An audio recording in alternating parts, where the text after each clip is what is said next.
Jacob said. So we read the story and we move on. Gerizim was the mountain where the blessings for keeping the Torah were spoken in Devarim. The Samaritans believed that they should worship on the mountain of Gerizim where the promises were given, as opposed to where the Jews worshipped in the temple where the priests ministered. Now the name Yaakov means to supplant, to replace one thing with another. She taught that the manner of worship that had replaced the worship according to the Torah was good as it was done where the blessings were recited. Dogma has replaced, it has supplanted, the instruction of Yahuwah, and a false sense of blessing has replaced the coming judgment of Yahuwah. And this is a scary thing, because everyone thinks that we're all going to be saved, we're all going to be raptured before this tribulation thing comes, we're all going to hang out in this beautiful place called heaven, and all those evildoers down there are going to be, tribulationized, without understanding the concept of the Torah, that the word zar, or in Greek it's the lipsis, the squeezing of the grape that brings out the juice, or of the olive that brings out the oil, that without squeezing, without this tribulation to bring forth the truth, we cannot make changes to lead us into the right direction. And this is a concept that we're missing. We're all thinking of this great salvation thing that's going on without recognizing that the judgment is coming. So, again, why do you believe what you believe as opposed to simply going along with what you believe? Yahuwah says this in response to this way of thinking. My anger is kindled against them. The question that Yahuwah asks is, how long will it be against them that they attain cleanliness? So we can translate this to say, how long will they not choose to become clean? The why of that is that the word for not or against is lo, that illustrates that this is a choice to not become clean. We said that we have two words for no that we consider in Hebrew. Lo is a word for no, as in I recommend you not do it, but you have to choose, as opposed to al that says I'm telling you, I'm commanding you not to do this. So it uses the word lo, a choice to not become clean. The word for cleanliness, oddly enough, is not the regular word for cleanliness or uncleanliness. We'd say tameh, is nikayon, that does not mean to be clean or unclean. It means to be innocent of transgression. And the root of this word is naka, that means to be free of guilt or to be pure. So what we can consider is that the choice is being made to not be free of transgression and become free of it and restored to a pure state of being. The choice is being made not to be restored to a pure state of being. Either it's out of ignorance or whether it's intentional. The choice is, I'm going to do what my dogma tells me, because the big thing that catches most people today is, what will my friends think or what will my family think? Without recognizing that your friends and your family are going to be standing next to you in the judgment. They're not going to be in the judgment seat. So again, it's a choice to not make teshuvah and become free of transgression and return back to a pure state of being. We can consider an idea that to refuse to make teshuvah and become free of transgression, of spurning and rejecting the Torah of Yahuwah, will result in an impure state of being that can only exist outside of the Garden of Eden. Why was the Adam placed outside of the garden? Was it because he ate the fruit? It wasn't because he ate the fruit. It was because not only did he eat the fruit, but he made up excuses as to why he did it. So he tried to interpret his sin according to his own dogma, and he didn't make teshuvah knowing that he had done it. Again, had the Adam made teshuvah and said, yes, we ate the fruit, we are so sorry, the whole paradigm would have changed. But the purpose of the Torah is to guide and to teach the Adam. That's all of us. It's not just the first guy. He doesn't become the Adam. He doesn't become Adam until the 4th chapter. The Adam means humankind. That the purpose of the Torah is to guide and to teach the Adam to return to a state of purity that he had prior to sin. Yahusha died to restore the connection between Yahuwah Elohim and the Adam. We understand from reading the Torah and the prophets that the main reason that Yahusha died was so that the northern kingdom of Israel could once again be rejoined to Yehuda, so that there would be a complete kingdom.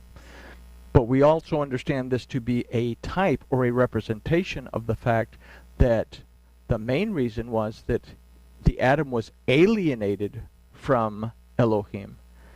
That in order for Mashiach to return, this anointing of Yahuwah to return, something had to happen to reunite the realm of Elohim back to the realm of the Adam. And this is why it says, specifically, in the beginning Elohim created the heavens and the earth. Not so much he created space, time, and matter, but if we understand that verse from the Hebrew, we understand that the authority found in the presence of the tabernacle had the authority by the truth, power, and ability of Yahuwah to become a vehicle of sacrifice, to restore through the Aleph and the Tav, through his word, Hashemayim, the realm of Elohim, the heavens, Va'et, and, or to attach or to reattach, Haaretz, to reattach the heavens to the earth.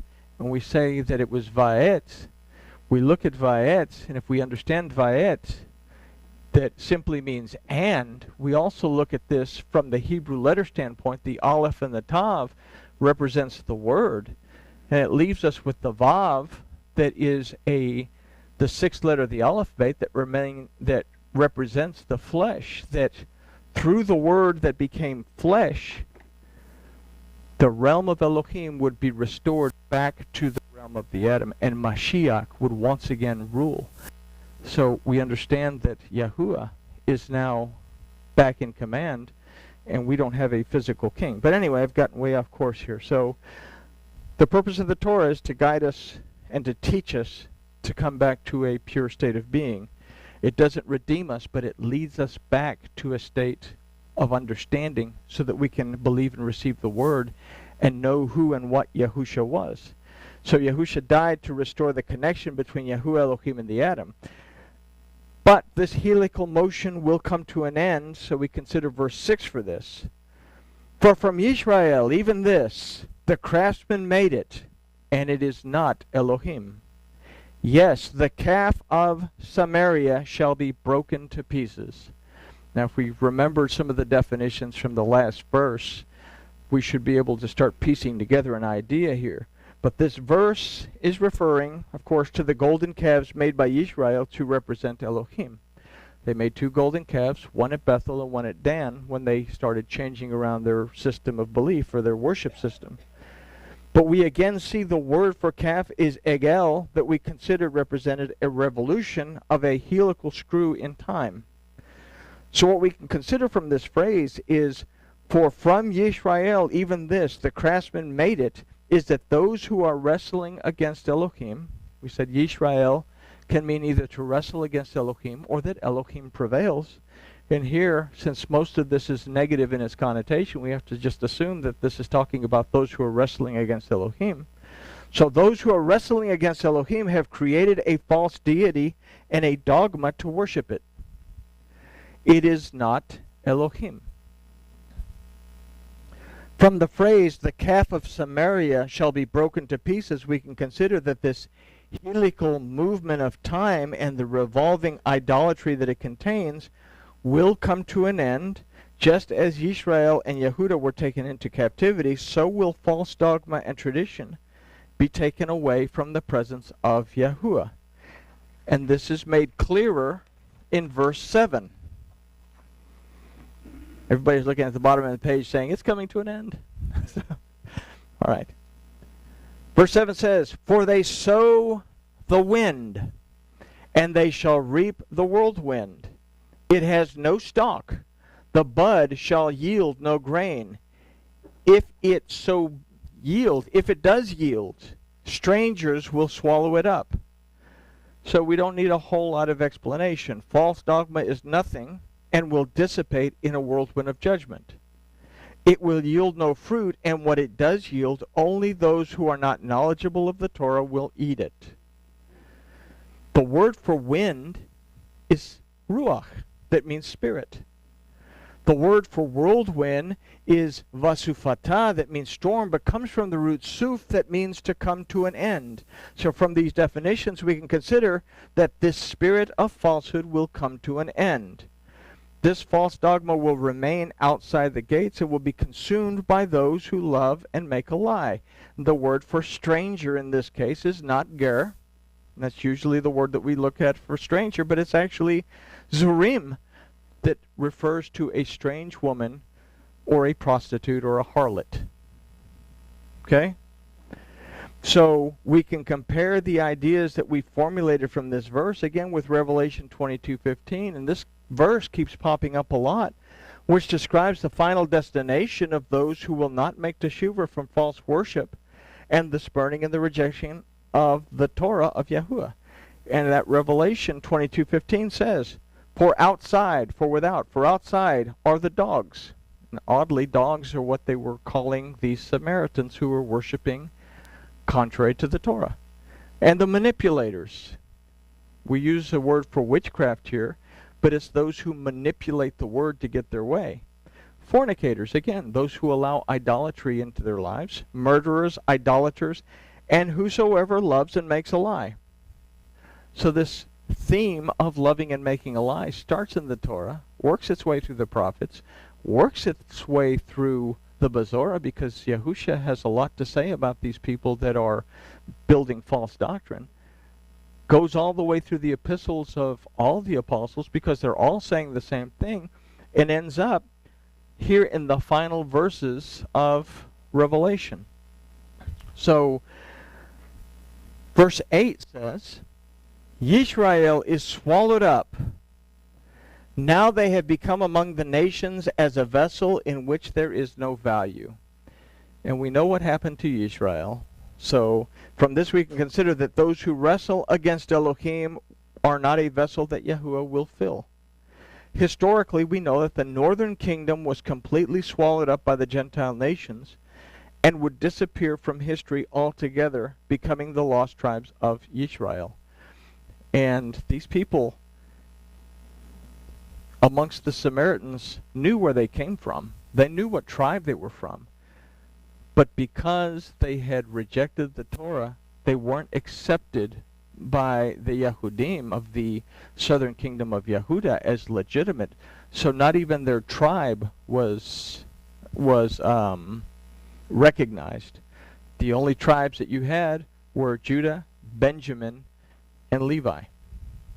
Okay? So what we've considered in these verses is that the repetitive transgression of spurning and rejecting the Torah of Yahuwah Elohim and the voluntary following of false dogma and tradition, these verses illustrate that the final destination of false worship and those who have been engulfed by its permanent separation from Yahuwah Elohim. I need to learn to read my own writing. Those are periods. Okay. We can consider this in the example set forth by the northern tribes that were totally engulfed by the Gentile nations and ceased to exist. We cannot depend on someone else to hear the shofar for us. We must be willing to hear it for ourselves, and then Shema, perceive, discern, understand, obey, and apply it, while at the same time Shamar, we have to guard it, treasure it, and preserve it. And finally, the choice is yours. And we leave with the corny question at the end. What will you choose? So, this theme is a very strong theme going all the way through Hosea. And it's a love-hate relationship going all the way through Hosea. Again, we have fragments that we're dealing with. We're not dealing with one cohesive story all the way from the beginning of Hosea to the end. This is an anthology of pieces of teachings of Hosea that found their way into a book called Hosea. So we get, I love you, I want to get rid of you, you're sinning, this is what's going to happen to you, I love you, and it goes over and over and over. So with that, we'll say grooviness has been achieved.